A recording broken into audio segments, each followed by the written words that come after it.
Greetings and salutations, everyone. I hope everyone is doing well today. Today I have a fascinating and terrifying, well, even eye-opening upload to share with you. Before we get into that, a couple links I'd like to share. As you know, I rely on Patreon, PayPal, and my merch to help the channel to continue to grow and go. The links to Patreon and PayPal are in the description below, my merch displayed directly under this video. Also, Dogman Frightening Encounters, Volume 1, 2, and 3, the audiobook versions. They were written and researched by Tom Lyons, narrated and produced by me, Jeffrey Nadolny. Those audiobooks are available on Audible, Amazon, and iTunes, the links to which are also in the description as well. Now, everyone, I have taken far too much of your time. Let's get into today's upload. Shall we? Alright guys, so normally I pre-record the morning's upload. I kind of burnt myself out recently, so I didn't. I'm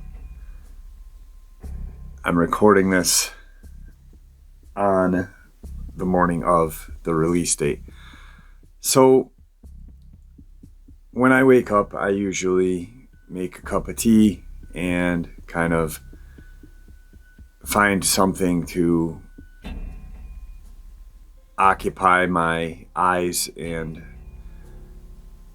brain for a half an hour to 45 minutes before I start doing anything channel related.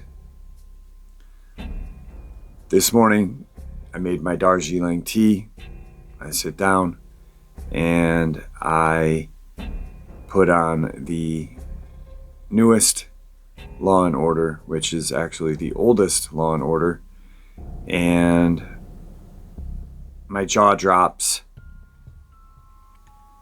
and I literally say, I'm right. And I don't like having to say that I'm right because it doesn't feel good when you're right about something you don't want to be right about. It's a despicable thing to be right about. So I wake up, turn this show on, and as you guys, many of you know, Law and Order takes stories out of the news, twists them to make their own kind of setting, and they move on with the show. Well, this morning's show was about Gabby Petito. Not really Gabby Petito, but you could read through the cracks. I was just stunned at one of the main characters said. And as we all know, the military-industrial complex, Big Pharma, Big Bank, and oil run our media. They share what they want us to know. Well, why aren't they making a Law and Order show about William Arthur Cole, 76, who walked into the woods one day in Virginia and disappeared? Or Myra Ramey, 47, disappeared on an old kind of desolate road. Brennan Schools, 36, same thing, disappeared in the wooded area around his home. And then one of the longest missing person cases that I've talked about is Eric Smith back in 2013. They could talk about the 5 bodies that they found, which would be Rebecca Stacy, Richard Honecker, Robert Poor, Jonathan Kelly, and the unnamed body that was found with Richard Honecker, which, if you're saying, what are you talking about, Jeff? just kind of scroll back within the month and look for Update Virginia, and you'll hear a recorded conversation I had with a Tazewell County deputy, and him clearly stating that, yes, there were 2 bodies found in the culvert. The news agencies are not letting us know that. Why? Because I'm guessing the military-industrial complex does not want us to know that there was a second body found. Why? Because it's just how it is. So this is just disturbing to me. I mean, the girl she had a YouTube channel. I think she may have had 50 to 100 subscribers when she disappeared. I don't even know if her videos are on YouTube anymore. I have not looked, and I don't want to look.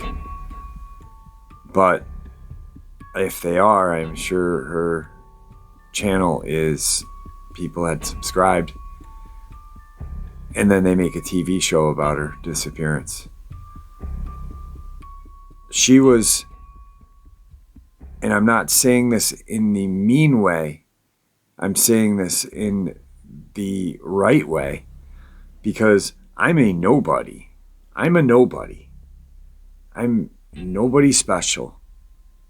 I have a small YouTube channel, and if I disappeared, I would hope that the case got treated just like the cases in Virginia are getting treated. This girl was technically a nobody. She was somebody, but in the grand scheme of things on social media and mainstream media, she was a nobody. And now she's a somebody, a big somebody. But yet, these 9 people that I just talked about, they're nobody. Why? Well, what that character said in the show today was, I wonder if all the hubbub has to do with her being a pretty, white, upper middle class female. Yeah, I'm guessing that has something to do with it. And that's pathetic. Because those 9 families deserve the same of what the Petito family got. The same attention. The same dedication to finding their loved ones. So, with that being said, that is proof for me that mainstream media, mainstream entertainment is the same. And they're run by the 4 entities that I shared with you.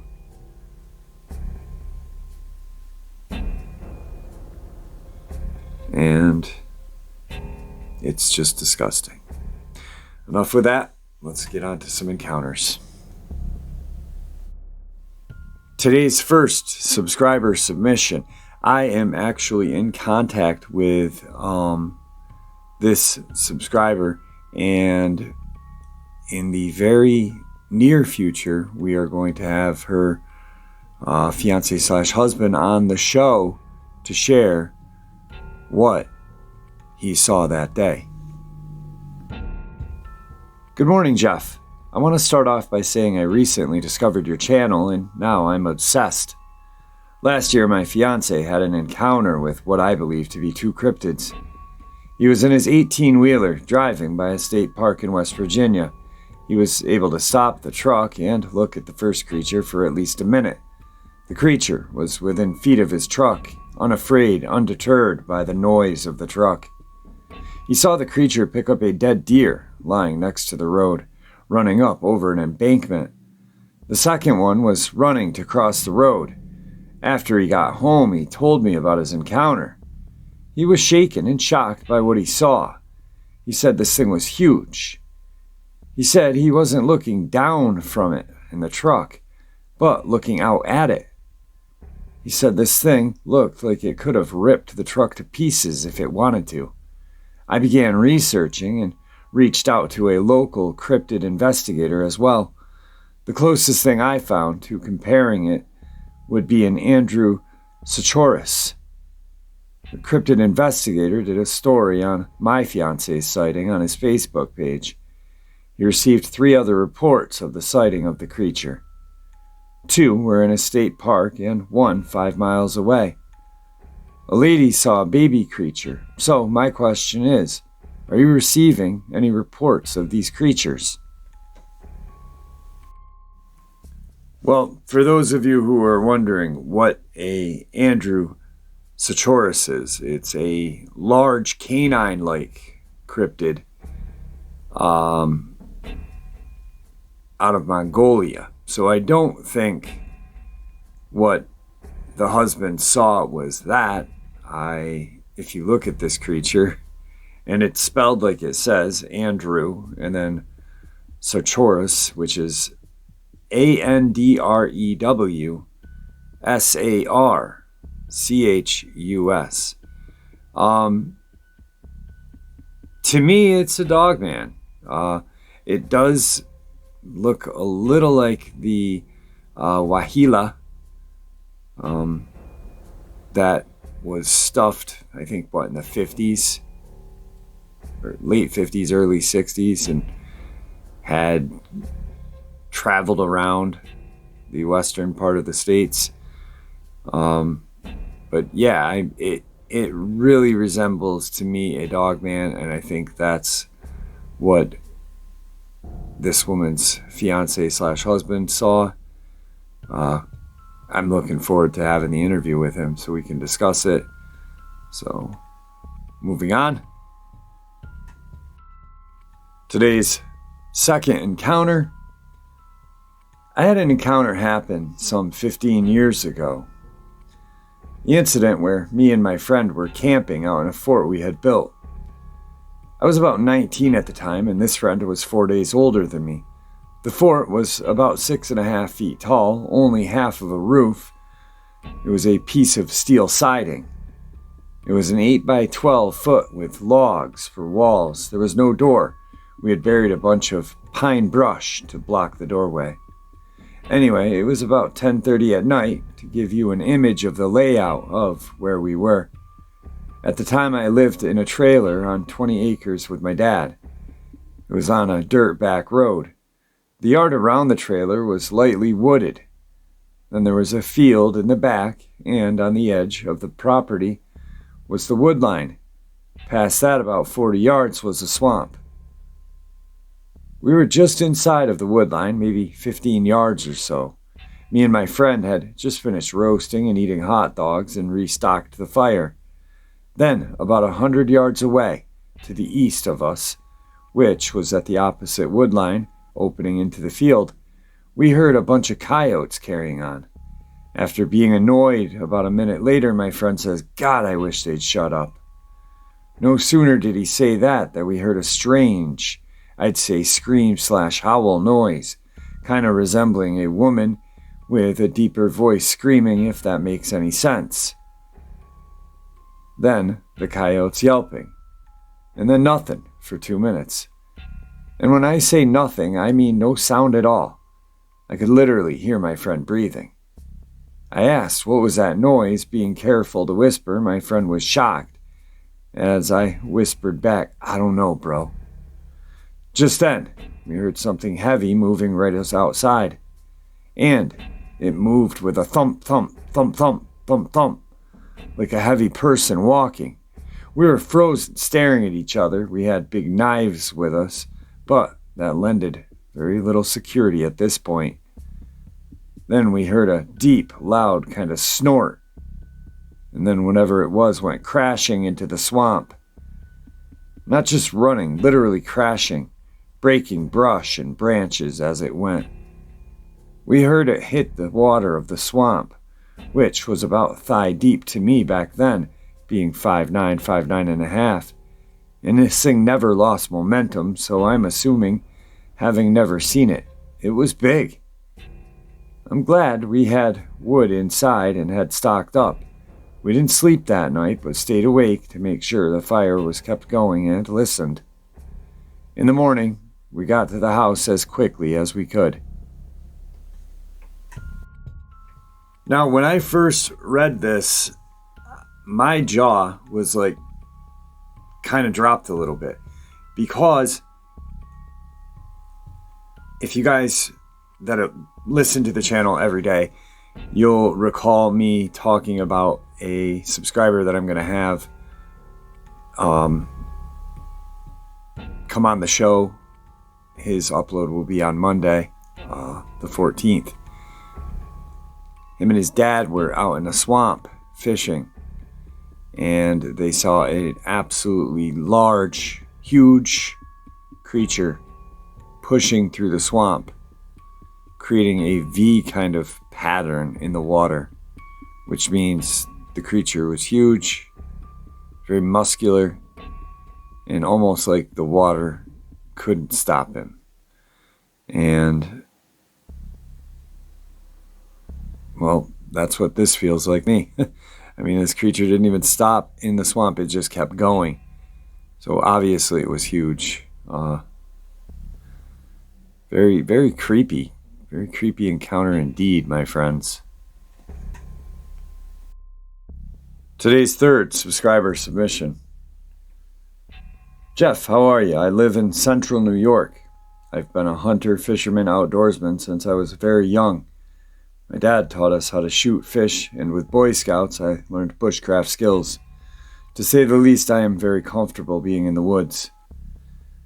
I've been passing this heritage along to my youngest daughter, who has been in my back pocket since birth.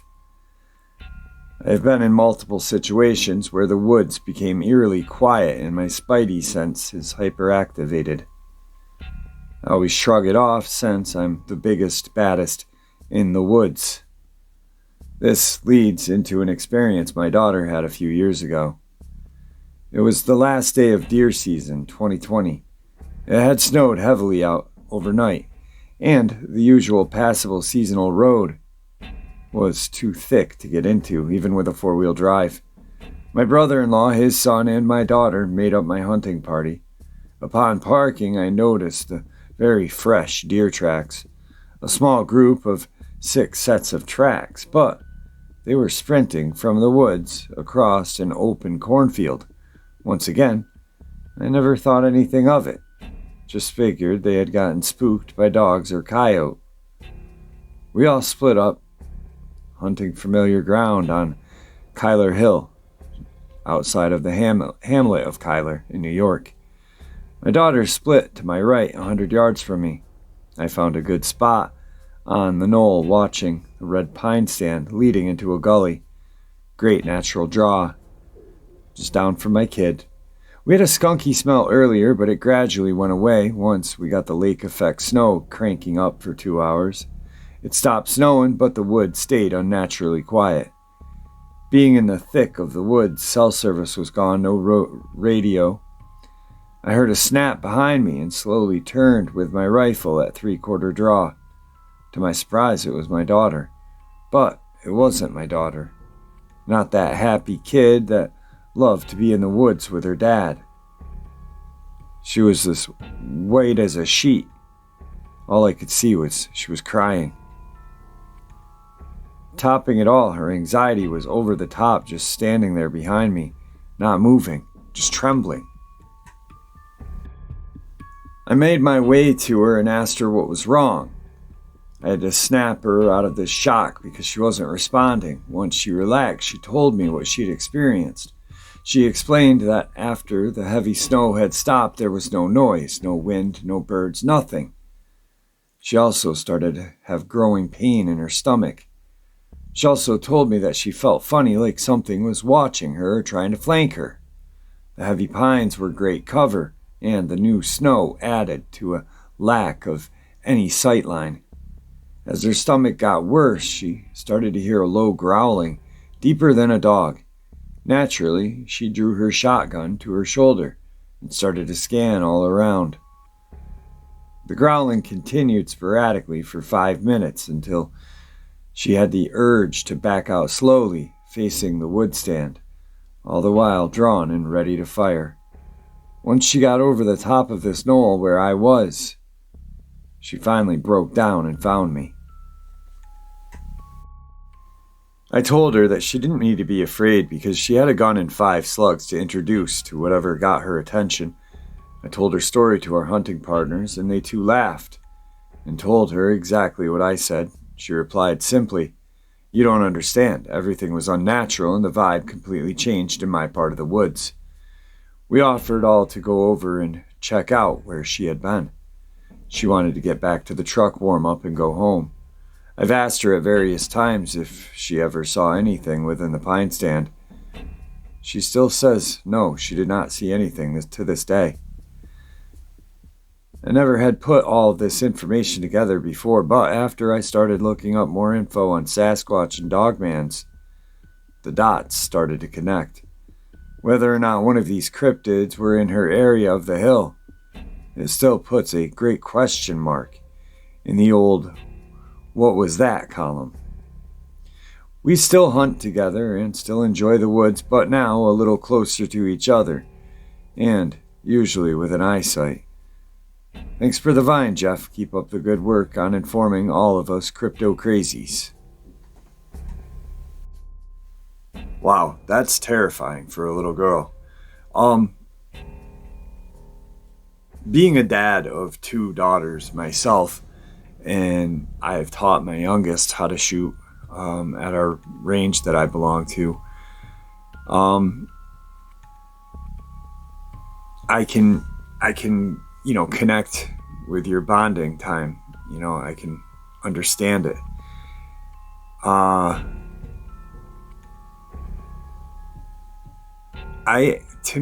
don't think your daughter saw anything. I think if she did, it may have been a streak or something, but I don't think she did. I think to ask her every once in a while, even if it's in a safe setting, is, in my eyes, going to kind of deter her from wanting to talk about it anymore. I'm assuming that through your research you've shared with her, and I'm assuming that has helped her a little bit cope with what she has seen.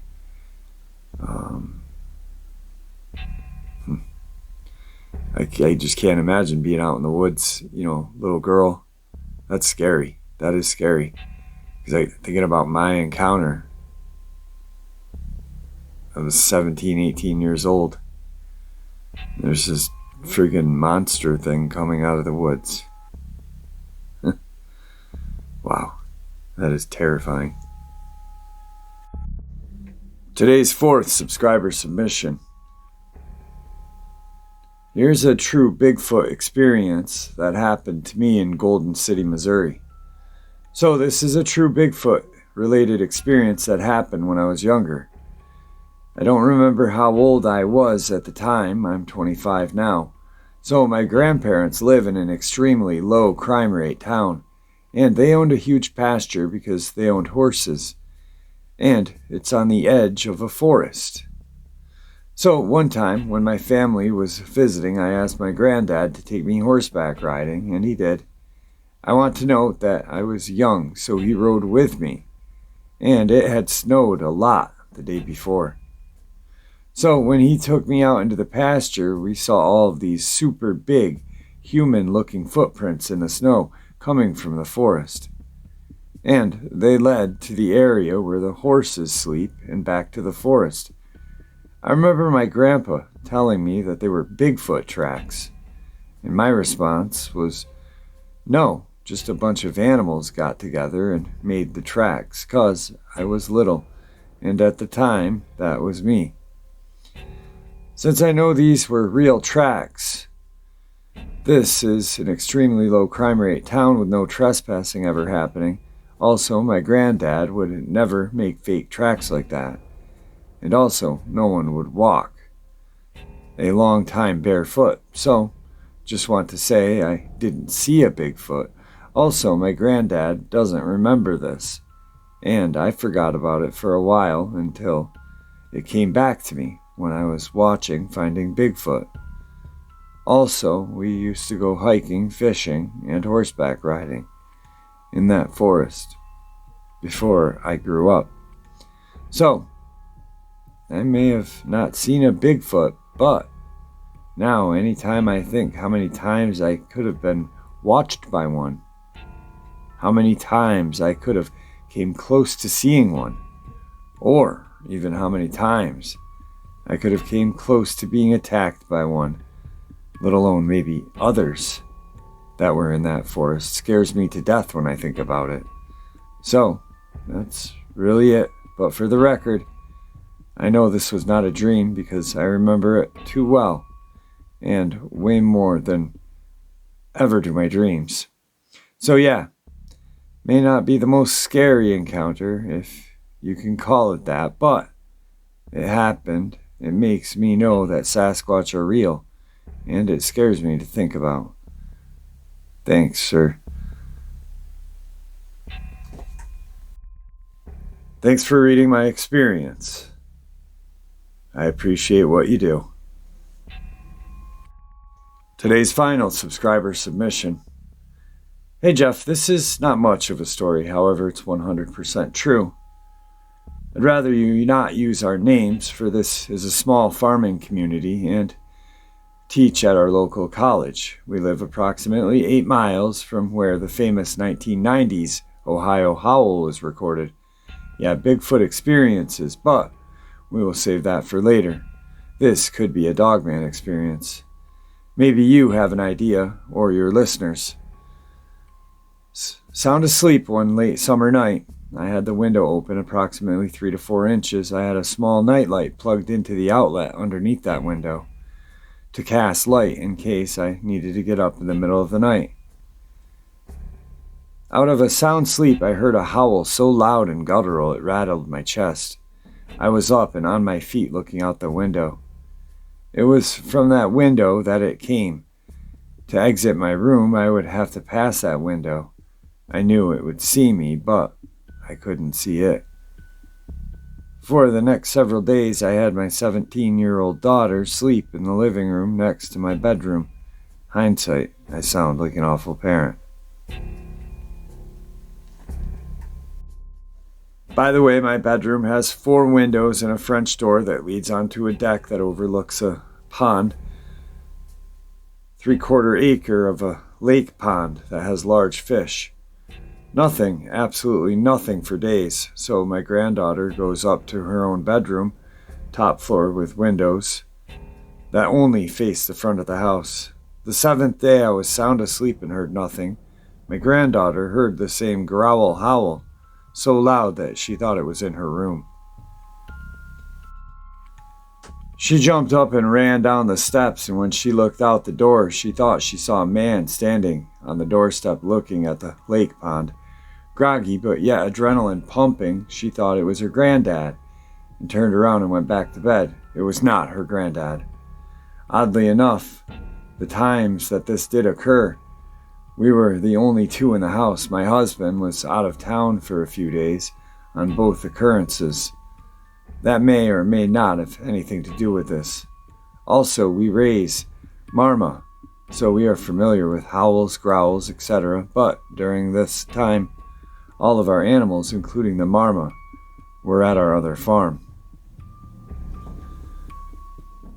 We have a natural preserve that recently became labeled a forest about 3 miles from our house in Ohio. Alright guys, as you can tell, I am still just dragged out, worn out. Probably going to rest all day today, and I will have a second upload out. I got to check on Victor a little later today, but I hope everybody is doing well, and please practice kindness. May the Great Spirit watch over us all, and may He guide us through our path that we call life. Until later on, my friends. Till later on.